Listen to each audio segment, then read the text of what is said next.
Malakas ang hype kay Jackson Hayes bilang isa sa mga sasali sa 2026 na NBA Slam Dunk Contest.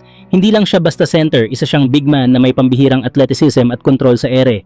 Patunay dito ang between the legs dunk niya kontra Chicago Bulls, isang move na bihirang makita mula sa isang sentro at malinaw na nagpapakita ng kanyang natural na bounce at kumpiyansa. Kasama niyang kumpirmadong sasali ang San Antonio Spurs rookie na si Carter Bryant, isang batang manlalaro na kilala rin sa athletic plays at lakas ng loob sa open court. Dalawang magkaibang estilo pero parehong kayang magbigay ng highlight level dunks sa malaking entablado.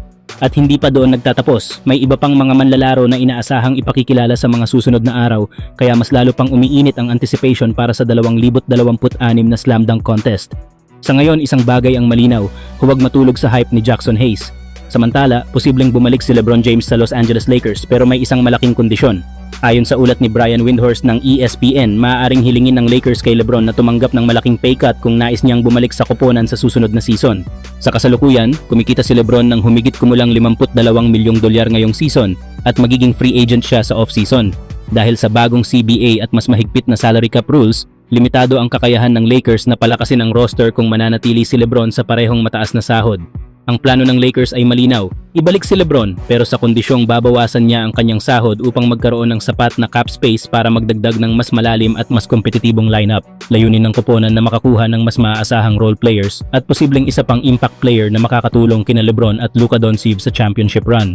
Para kay LeBron, ang desisyon ay hindi lang tungkol sa pera kundi sa legacy. Kung pipiliin niyang mag-sacrifice, mas lalakas ang tsansa ng Lakers na bumuo ng isang roster na tunay na kayang lumaban para sa titulo.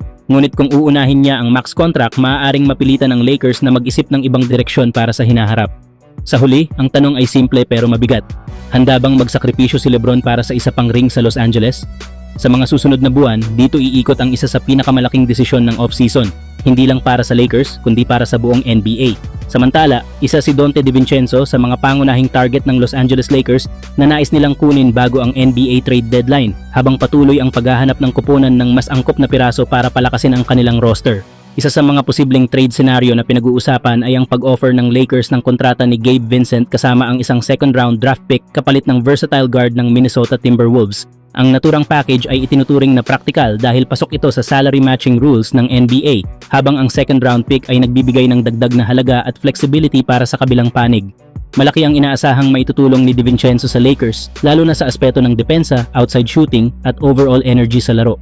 Sa kasalukuyang season, nag-a-average siya ng humigit kumulang 13 puntos, 4 na rebounds at 4 na assists kada laro, patunay na kaya niyang mag-contribute sa iba't ibang bahagi ng court. Kilala rin siya bilang isang masipag na defender at mahusay na off-ball player, eksaktong uri ng guard na babagay sa sistemang pinamumunuan ni LeBron James at Luka Doncic.